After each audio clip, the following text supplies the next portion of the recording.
प्रस्ताव स्वीकृत हुआ। नाम इस विधेयक का अंग बना। स्वीकृति का प्रस्ताव। प्रभारी मंत्री स्वीकृति का प्रस्ताव। महोदय, मैं प्रस्ताव करता हूं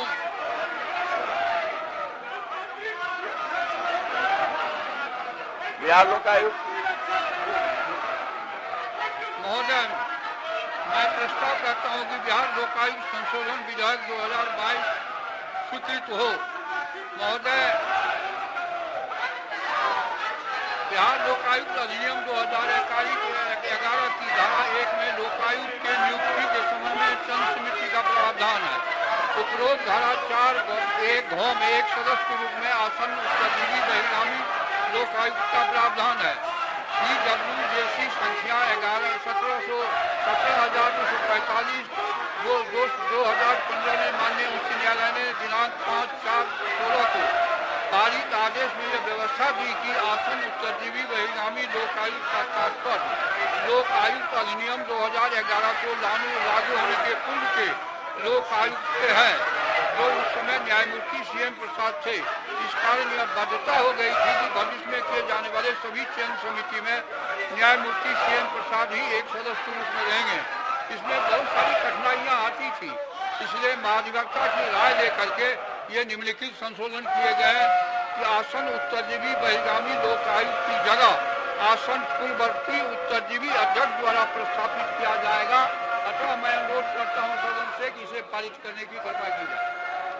प्रश्न यह है कि बिहार लोकायुक्त संशोधन विधेयक 2022 स्वीकृत हो।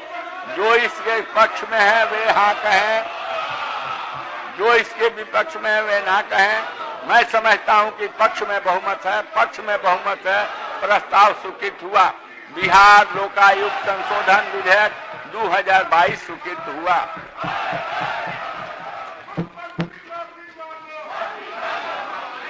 बिहार माल और सेवा कर संशोधन विधेयक 2022 प्रभारी मंत्री वाणिज्य विभाग। महोदय, मैं प्रस्ताव करता हूं कि बिहार माल और सेवा कर संशोधन विधेयक 2022 को प्रस्तावित करने की अनुमति दी जाए।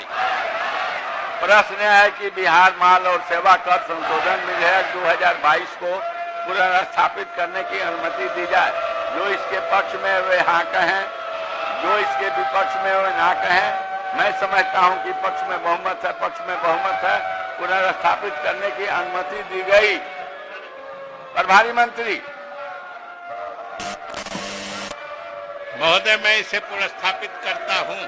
यह पुनर्स्थापित हुआ। विचार का प्रस्ताव।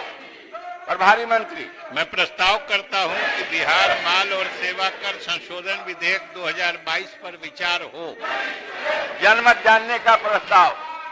माननीय सदस्य श्री संजय सरावगी द्वारा विधेयक को जनमत जानने हेतु परिचालित कराने का प्रस्ताव दिया गया है। यह माननीय सदस्य श्री संजय सरावगी अपना प्रस्ताव मूव करेंगे। यह प्रस्ताव मूव नहीं हुआ, इसलिए मैं अगले प्रस्ताव को लेता हूं। प्रश्न है कि बिहार माल और सेवा कर संशोधन विधेयक 2022 पर विचार हो। जो इसके पक्ष में है वो हाँ कहें, जो इसके विपक्ष में है वो ना कहें। मैं समझता हूं कि पक्ष में बहुमत है, पक्ष में बहुमत है। प्रस्ताव स्वीकृत हुआ।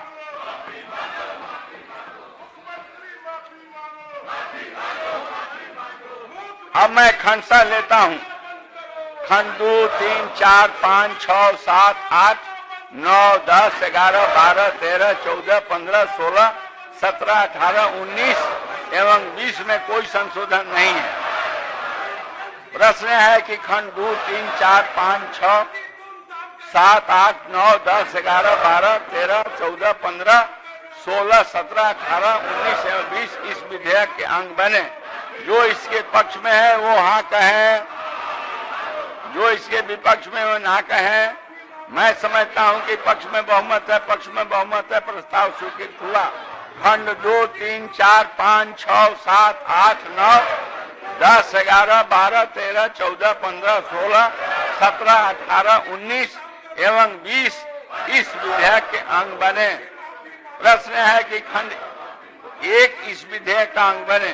जो इसके पक्ष में है वे हाँ कहें, जो इसके विपक्ष में है वे ना कहें।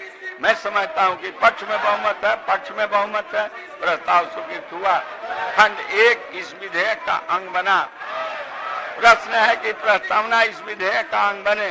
जो इसके पक्ष में है वे हाँ कहें, जो इसके विपक्ष में है वे ना कहें। मैं समझता हूं कि पक्ष में बहुमत है, पक्ष में बहुमत है, प्रस्ताव स्वीकृत हुआ। प्रस्तावना इस विधेयक का अंग बनी। प्रश्न है कि नाम इस विधेयक का अंग बने। जो इसके पक्ष में वे हाँ कहें, जो इसके विपक्ष में वो ना कहे। मैं समझता हूं कि पक्ष में बहुमत है, पक्ष में बहुमत है, प्रस्ताव स्वीकृत हुआ। नाम इस विधेयक का अंग बना।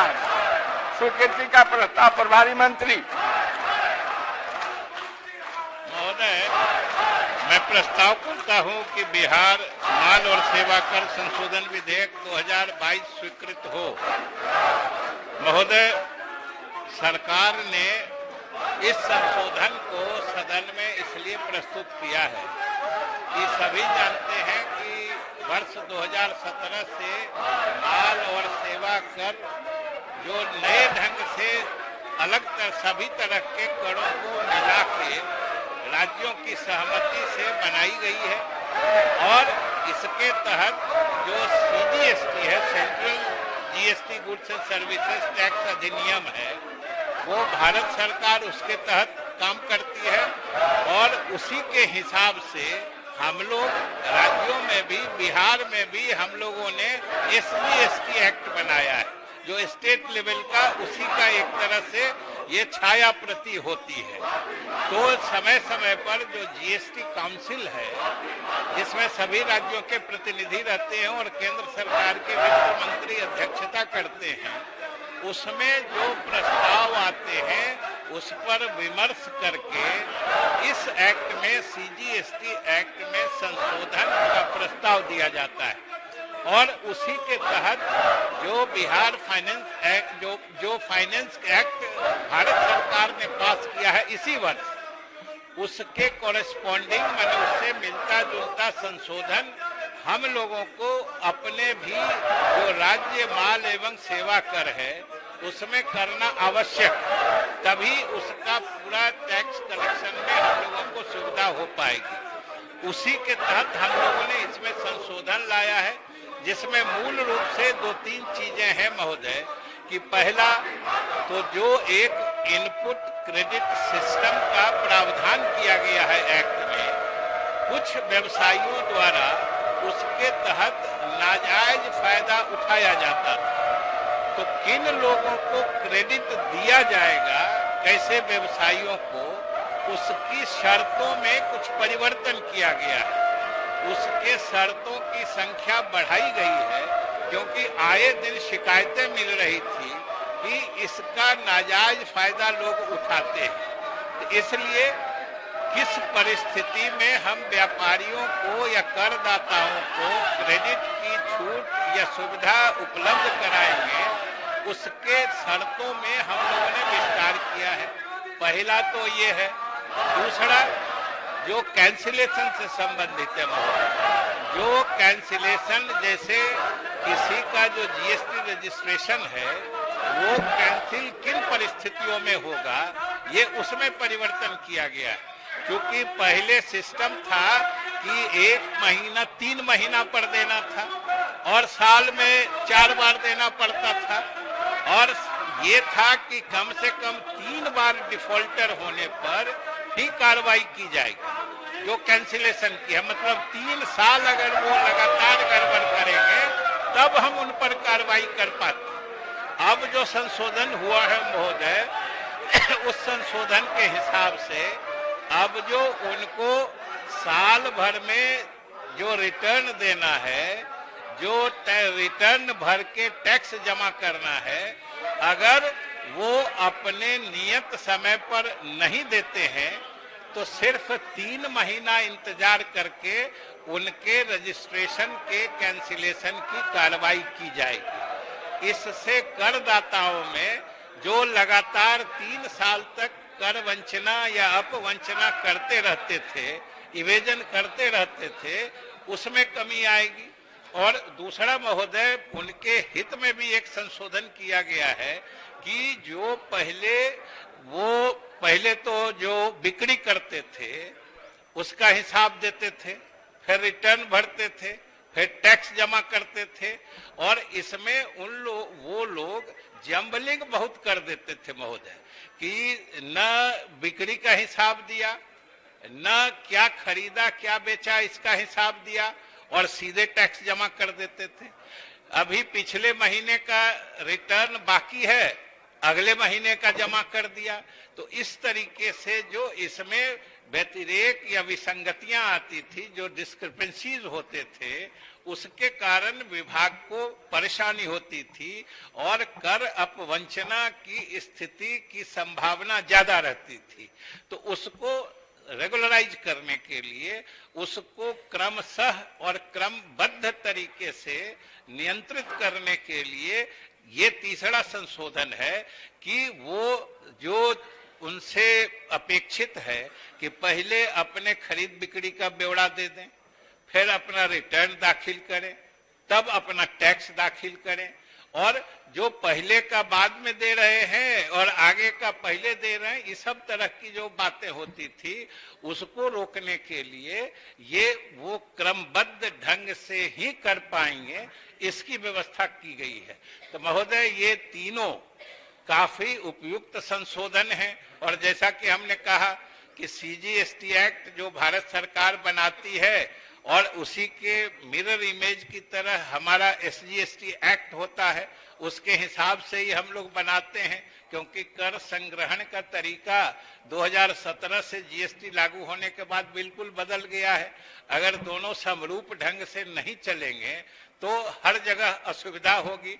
इसलिए हम लोगों ने इसमें ये दोनों तीनों जो राज्य हित में है कि इनपुट क्रेडिट सिस्टम का नाजायज फायदा जो गलत लोगों द्वारा, जो टैक्स इवेडर्स थे, जो कर मतलब चोरी करते थे, वो जो उसका दुरुपयोग करते थे, उसको रोकने के लिए ये शर्तों को विस्तार किया गया है कि इसका गलत उपयोग नहीं कर सके। दूसरा है कि वो उनको टैक्स जमा करने का जो तरीका था उसको सिस्टमेटाइज किया गया है, जिससे ये सब मतलब विधिवत ढंग से चलेंगे और सरकार को भी राजस्व संग्रहण में, कर वसूली में सुविधा होगी।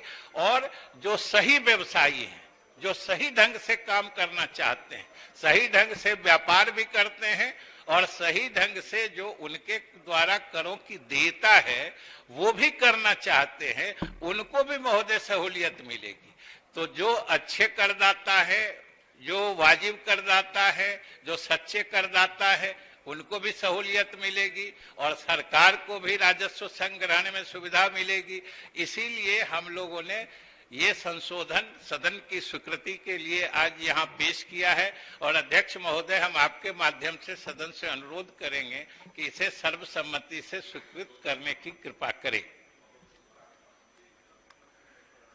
प्रश्न यह है कि बिहार माल सेवा कर संशोधन विधेयक 2022 स्वीकृत हो। जो इसके पक्ष में है वे हाँ कहें, जो इसके विपक्ष में है वे ना कहें। मैं समझता हूं कि पक्ष में बहुमत है, पक्ष में बहुमत है, प्रस्ताव स्वीकृत हुआ। बिहार माल और सेवा कर संशोधन विधेयक 2022 स्वीकृत हुआ।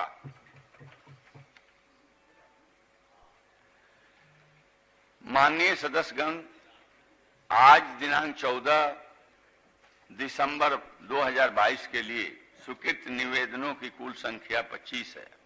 अगर सदन की सहमति हो तो इन्हें संबंधित विभाग को भेज दिया जाए। अब सभा की बैठक बृहस्पतिवार दिनांक 15 दिसंबर 2022 को 11 बजे पूर्वाह्न तक के लिए स्थगित की जाती है।